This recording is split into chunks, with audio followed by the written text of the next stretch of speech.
getting from there to here. Welcome to Voice of Democracy, Arizona on 1100 AM KFNX, the Pulse of Arizona. I'm your host, Donna Greathouse, in for our regular host, Roman Allman, who is on the phone with us. Our call-in number is 602-277-5369, website voiceofdemocracyarizona.com, or you can listen to previous shows. Also, please give us a like at Voice of Democracy Arizona on Facebook. We really appreciate it. I am joined on the phone by Roman Allman. Good morning, Roman. Hi, Donna. And I'm also joined on the phone. We have a very special guest. It's an honor to have you. Pinal County Democratic Party Chair, I hope I'm pronouncing your name correctly, Lisa Sanor? That is absolutely correct. Great. And I'm happy to be here. Great. Thanks for joining us, because there's a lot going on in Pinal County with the elections. And I just want to start off with a couple weeks ago, the elections director of Pinal County quit after less than a year on the job, and I printed up the email that she resigned with because it's outstanding, and I'm going to read this masterpiece right now. Leo is Leo Liu from the Board of Supervisors. Okay. Correct. Leo. Well, he is actually the county manager. Right. Got it. Okay. So, Leo, with no regrets, I quit.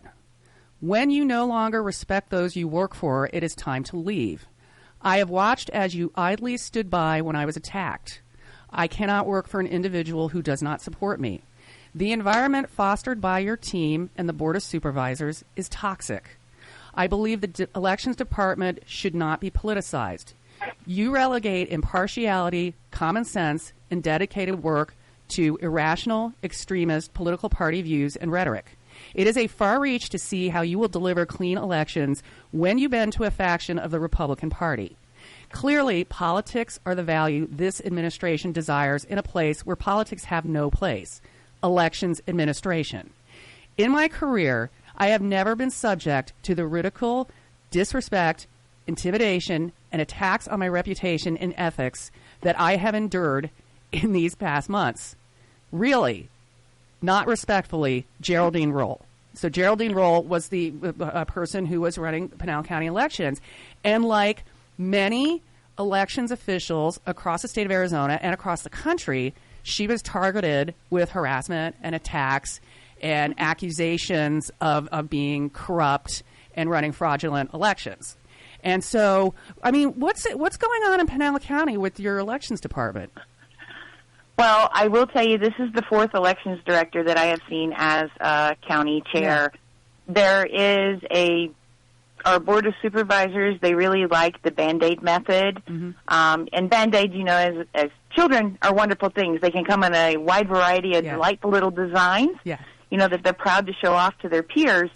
But the problem with Band-Aids is no matter how delightful the design, if we do not address the underlying problem that created the need for it in the first place, all we're doing is covering up with unicorns and rainbows. Right. And last cycle, admittedly, our Board of Supervisors were really proactive in correcting some of the recommendations given by Brad Nelson. Mm-hmm. But even then, it's a bright, shiny object with a new elections building that has cost county taxpayers millions of dollars. Wow. But, the accusations of bullying and intimidation and threats, and why any extremist political party views are affecting our elections is atrocious. It is a systemic problem that it doesn't just face Arizona, but it also faces those nationwide. Yeah. I'm a firm believer in good governance. Good governance does not employ denialism, reactionaryism, or magical thinking. Instead, it resides in transparency, responsibility, and accountability. Yeah. And as you know, even further along than that, the board also has decided to delineate or skirt their elections responsibilities to the county recorder. Mm-hmm. So they want to wave this magical wand and make anyone but themselves accountable for any future mistakes. Yeah. And it also gives them the ability to say their hands are tied. Now talk to the recorder. They're fairy godmother magical thinking. Now we'll put our recorder, Dana Lewis, potentially having to face the same bullying, intimidation, and threats levied at Miss Roll, but she will be dealing with them themselves. Yeah, this has been happening to recorders all over Arizona, including the Maricopa County recorder. I believe there are counties where the recorders are not running for re-election, and these are people who have been in office for like 30 years, most of them Republicans. You know, they're just dedicated public servants, and people are threatening their lives. My own Maricopa supervisor, Bill Gates, is in hiding with his family for months now, and he's not running for re-election. This is a conservative Republican businessman, and he has been targeted with death threats because he refused to go along with the big lie about the election in this county. Yeah. So, and I know that in Pinal County, in the midterm election, there was a hiccup about some ballots that weren't counted. And what happened there? What happened in that regard is that whenever they went to go back and double check as to what the numbers were, we found the elections department found some additional ballots. They were verified. They were counted at the end, and that was actually thanks to Jerry Roll going through an additional step in order to find them. And as you know, that led to more issues, as you can see, spewing on the internet. Yeah. Oh, our election was stolen, and and the ballots they found added more fuel to the ballots they found fire. were Republican votes, though. I mean, mostly. Correct. Right, and it was a mistake. The mistakes happen in elections, and that's why we have systems in place to, identify and correct those mistakes. And that's absolutely right. Raman, you want to join in? Sure. Well, having worked in government for 30 plus years, I know for a fact that the most dedicated people in the whole world are people who work for government. And we don't make the rules. We basically take the rules that the legislators give us, and we make sure that those rules are followed, and we have good government. What bothers me about this current, and I don't call them Republicans because they're not, these current MAGA worshipers, is that they keep throwing mud at the process, and then they say, oh, look, it's muddy. Well, you have done everything possible to keep the public servants from doing their jobs and undermining the government, and that's all they do. Yeah. And we're also joined in the studio with Deidre Bood. Just want to say good morning, Deidre. You look lovely today. Thank you. She's got these great round glasses on. You're absolutely right, Roman. I mean, people who work for the government here in Arizona and elsewhere are really dedicated to their jobs. It's a point of pride that they do a good job and they follow the rules and they do, good services for their constituents. And in elections, like, people who work in elections are not corrupt. I mean, it would just go against everything they believe in, everything that is in their job description and their whole self-image. I mean, it's just simply absurd. But we do have all these doubts being cast on our election system and on the security of the system. And it's coming from the extreme right wing. But what I think it has an effect on the whole general population is just sowing distrust in the election process. Right? Absolutely. Go ahead, Lisa. Agree with that. Yeah. I completely agree with that. That has occurred, and it has occurred in multiple counties in Arizona, not just Pinal County. I mean, you can look at what's happening in Cochise County, right, and the fact that they wanted to do a hand count. It is my opinion that it is a concerted effort that they are recruiting for and training those to do this work, not only as activists but also at our Board of Supervisors. Right. I can walk into a Board of Supervisors meeting, and every meeting there is somebody talking about how the election was stolen. There is somebody presenting false numbers and false narratives, and it's just predominant throughout the entire state. Well, you have a whole entire major news network doing it every single day. Single day. And a lot of folks in Arizona, because this is an old people state, are, they're watching that channel and getting just a barrage of misinformation just shoved at them, hours and hours a day. And it's really damaging the discourse, and it's really imperiling democracy. We're going to go to a break, and we'll be back after some words from our sponsors on these important topics.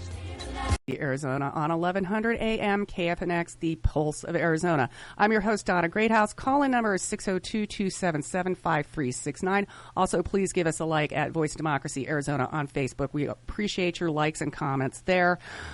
We're back in the studio with Deidre Bood, attorney and senior analyst, Roman Ullman, producer and senior political analyst, and also our very special guest, Lisa Sanor. You are the Pinal County Democratic Party chair. So I want to talk about the Pinal County Democratic Party for a bit. Deidre has run for statewide office herself, and I've been involved in statewide campaigns, most recently in 2018 when my husband ran for state treasurer. And we spent some time all over the state, but Pinal County was one of our favorite places to visit because you really just have a really active and vibrant Democratic Party there. So what are you looking forward to in the next election cycle? I am looking forward to building on some of the gains that we had last cycle, and that is increasing voter turnout and shrinking some of the numbers that had some of our candidates, like Kirsten Engel, for example, called at the end of the last election, and she was just profoundly happy that we did far well and above the margins that they thought that we would do. Just to let you guys know, as the Census Bureau once again has named for the second year in a row with data that comes from July 2021 to July 2022, we added over 16,000 new residents. That is a 3.6% growth rate. And as I said, that's the second consecutive time that it has shown that.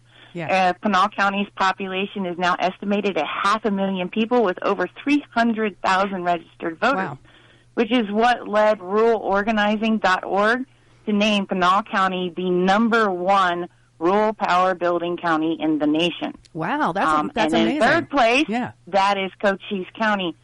So we hit our marks last cycle. Our goal was to increase voter turnout by 10%, and in many places we exceeded that, anywhere from 10 to 15% in particular counties. Just like any other rural county, we have challenges, and challenges is feet on the ground. Challenges is people making phone calls. Challenges is people doing text messaging. And then the real challenge is also, as a rural county, we lack a lot of the same resources financially that our big sister county, Maricopa County, has. But, I'm going to put a plug in there, and I'm going to say, please go to Pinal County Democrats and sign up to volunteer and help us become the key that helps make sure that this state elects a new Democratic senator and all of the candidates running in Pinal County. Roman, go ahead. Lisa, I want to make an observation, and that is that you got cheated and we got cheated. And during our last census, the then governor, Ducey, did not turn out the kind of staff to count all of the citizens of this particular state. And so we got cheated out of a congressperson, and that position went somewhere else. Because I will tell you, just because a person is homeless does not mean that they don't get counted. Just because a person is in a prison does not mean that they don't get counted. We should have had more people counted. The tribal areas. The rural areas in general. It was a disgrace. There was no way in heck we did not gain population from 2010 to 2020. And it's not just... We don't have enough housing for people. How did we not... I mean, it's not even an assumption. I mean, the Census Bureau has actually come out this year and validated that they undercounted Arizona. But, and they particularly undercounted our communities of color, and we know it. Whenever you have a counter at the GOP pushing out fear-mongering that on immigrants and all of the fear that they are pushing out, it had a profound impact, I believe, on the census. And the bad thing about it is that because we were undercounted, we are not getting the amount of dollars from the federal government that we should be getting. For anything, but including to run our elections. So it really the census was a really bad deal, and a perfect example of why you have to elect the right people. Mm-hmm. Right. So, how about local races in Pinal County? Are you got recruiting candidates for them? We are absolutely recruiting candidates for them, down to school board, city councils, so important, supervisors, sheriff. At the beginning of next month, you guys are going to see some profound announcements out of Pinal County, especially in regards to a sheriff race.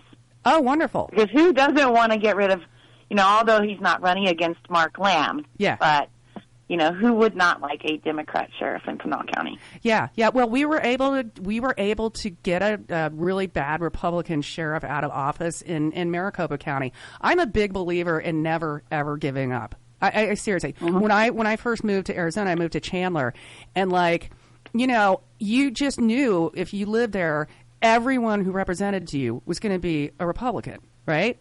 And then I moved up to the Sunny Slope area. And he always knew everyone was representing me was a Republican. Now, in Chandler, all the legislators are Democrats. Where I live, all the legislators are Democrats, and everyone representing me now, except for one supervisor, is a Democrat. Yeah, and in Chandler and Mesa, both. Right. Even the city council, even the Republicans are way more moderate and not accepting, the craziness, that they're seeing within their party, and they're speaking out against it. Right. And it's interesting. Go ahead, Lisa.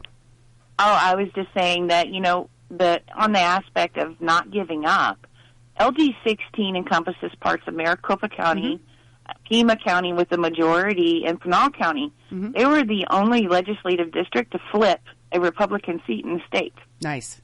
So that is a not giving up and continuing to push, which we are going to continue to push because that is how we are going to win. Well, yeah, and with population growth comes demographic changes. I mean, Pinal used to be a mining community primarily, and then a lot of retirees work there. But now you're seeing more young families moving there. And young families diversity, and that leads to changes in the electoral outcomes. And it's really great that you have a solid Democratic Party there that's ready to put in the work. Oh, we are always ready to put in the work. And just as an aside note, as for growth, LD 15, which is also part of Pinal County, and Maricopa County has 3 of the fastest growing zip codes in the nation. Yeah. So it is coming. The demographic change is already in swing, and we are going to start reaching out to those younger voters in our community so that we can help drive that number of participation up in our next election. Right. And Roman, East Mesa is next. Oh, East Mesa is definitely next. We're coming for you. And we have very, very active people, but I will tell you, I have always loved Pinal County when I used to be district chair of District 16.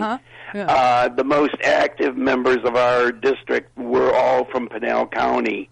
And, I look at the Superstition Mountains, and I thank God for that view, so, go Pinal County. Yeah, y'all have that great dinner every year, too. That is actually coming up on September 29th. Nice. Doors will open. But this time we will be hosting the Blue Jeans Gala in Saddlebrook Ranch. Oh, really? Information will be going out for that here shortly. Oh, how cool. Okay. We, of course, are looking for sponsors, and I will let everyone, know when it starts going out, ticket price and stuff like that. And we hope to have as many people as possible, so start spreading the word. We will. I know. There is no party like a Dem party.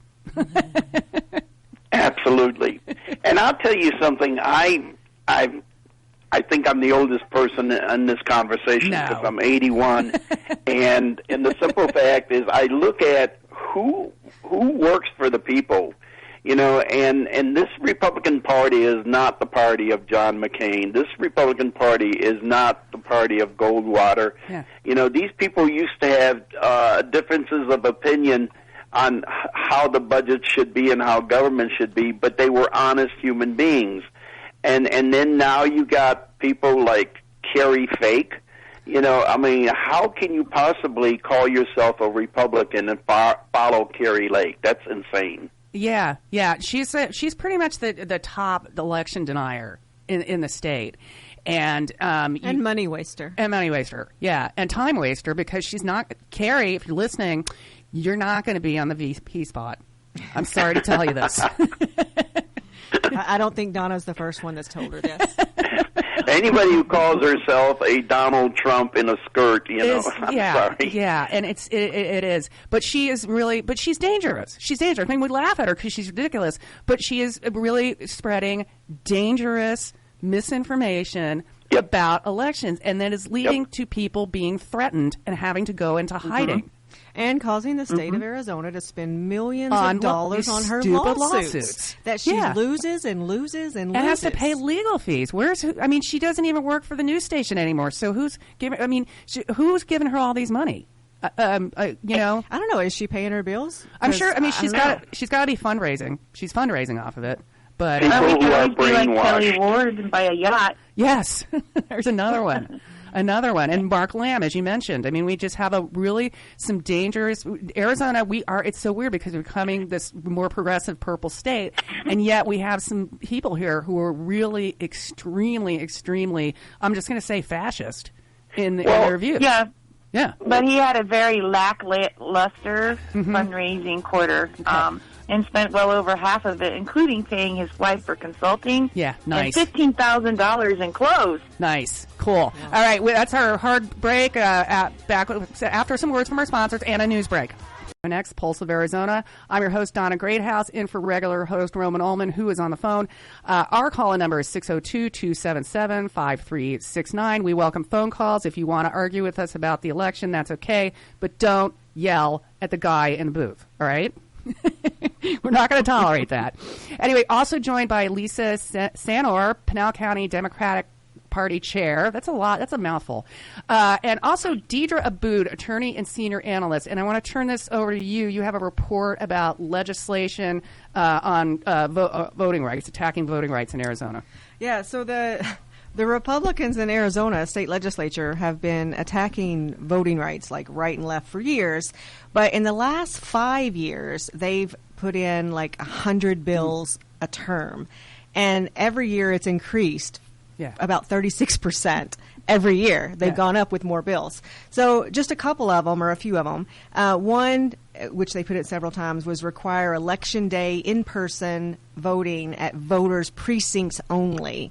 So if you can't make it, if you live in Chandler and you work in Phoenix and you can't make it to the polling stations between 7 and 7, then you couldn't vote. Then also a ban on, they've put in a few times, a ban on all technology for voting. So just wanting to really go back to filling everything out by hand and counting everything by hand, and requiring all counting to be done by hand and reported within 24 to 48 hours. So, ex-representatives, both Republican, John Fillmore and Mark Fincham, stated specifically that they wanted Arizona to go back to 1958-style voting. Yeah. Since then, John Fillmore has supposedly, as of this year, left the Republican Party and now is leading a party called the Patriot Party that he's trying to get validated to be on the ballot. And this past week, Mark Fincham suggested that he was going to run for Maricopa County Recorder. Okay. In a primary. But let's talk about 1958 voting. Yeah. So in 1958, Arizona had a population of 1 million people, and fewer than 300,000 people voted. Right. So, maybe they could have hand counted that, right? Yeah. But now we have a population of over 7 million and over 4 million voting. Mm-hmm. So that's a lot of paper ballots, right? Then until 1964 and 1965, when Congress passed some laws, poll taxes and race voting exclusions were totally legal. Yeah. So in 1958, making sure that people of color and other minorities couldn't vote because of poll taxes. And that was here. It wasn't just the South. No, this was Arizona. No, I'm talking specifically Arizona's. Yep. And also before 1965, the voting age was 21. Right. It wasn't even 18.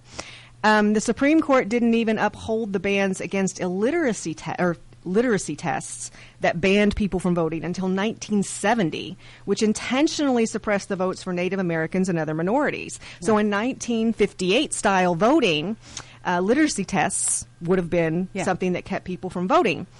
When Arizona started passing the ID laws in 2004, because in 1958 they didn't have them, you just had to prove who you were, right? Which was, no photo ID. I mentioned last week, photo ID itself is new. Right. Yeah, it's younger than Roman. Right. So yes, it is. So when in 2004, when they started passing these laws in Arizona, suddenly Navajo and other Native American birth certificates, as well as tribal IDs, were rejected as forms of ID for voting, and also as forms of ID to get Arizona driver's license. Yeah. Right. So, and even if the tribal documents were accepted, early Arizona voter ID laws and voter files required residential addresses, which many tribal lands and rural Arizonans don't even have. Yeah. It wasn't until 2019 that Congress finally passed a law exempting tribal residents from residential address requirements for voting. Yeah. In 2016 and 2018, the Kaibab Paiute tribe in Arizona had to travel 280 miles one way to vote in person. Yeah. In 2018, Pinal County closed early voting on the Pascua Yaqui Reservation, forcing those voters to travel over 2 hours to participate in early voting. So, and I have a whole slew of other laws, to talk about later on. But, these are the things this is real stuff. Yeah. You're a citizen. You should be able to vote. Yeah. Right? Fine. We can decide, who's a citizen. Yeah. But we also have to decide that within the framework of the laws that we already have that prohibit people from being able to prove that they're citizens with an Arizona driver's license. You have a birth certificate. Yeah. Not accepting a tribal birth certificate as citizenship in the United States, that was supposed to be outlawed after 1958. But it still was supposed to be, you're a citizen. How can we go back to 1958 voting? How could a Native, who could be more of a citizen than a Native American? Right. Like seriously, Donna, there's no, go ahead, Roman. Well, I think all of these laws are aimed at rural people, senior citizens, the disabled, individuals who are homebound or in a nursing home or whatever, because it makes it impossible for you to vote by mail.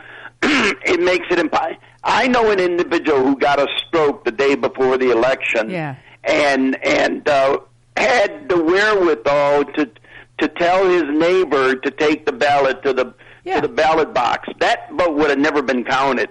So this is ridiculous, because the first obligation of a citizen is to vote, and if you make it more difficult for that person to vote, you're un-American. Yeah. Right. And Arizona has had vote by mail since 1991 and never had a problem. And remember, Republicans loved it. All the way until, 2016, 18? Till half past 2020. Till, we had Republicans, were pretty much the entire...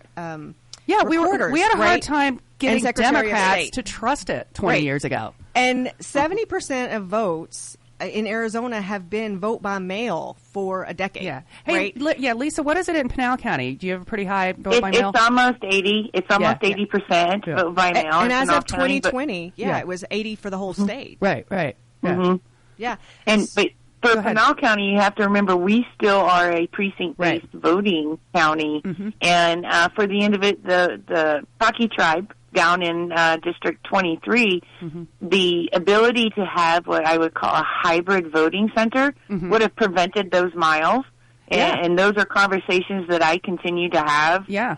We did it in Maricopa County, and it works great. Right, and other bills that they tried to pass repeatedly was to eliminate early voting, period, to eliminate mail-in voting, period, to eliminate drop boxes, period, to eliminate drive-through voting, period, to eliminate voting centers, period, and to change, if they couldn't get rid of mail-in voting, period, then it was to change Arizona no excuse mail-in voting to requiring a valid excuse to vote by mail. Yeah. So if they didn't consider it a valid excuse by county, so not even like an Arizona, these are the reasons why you can vote by mail, but by county you get to decide that.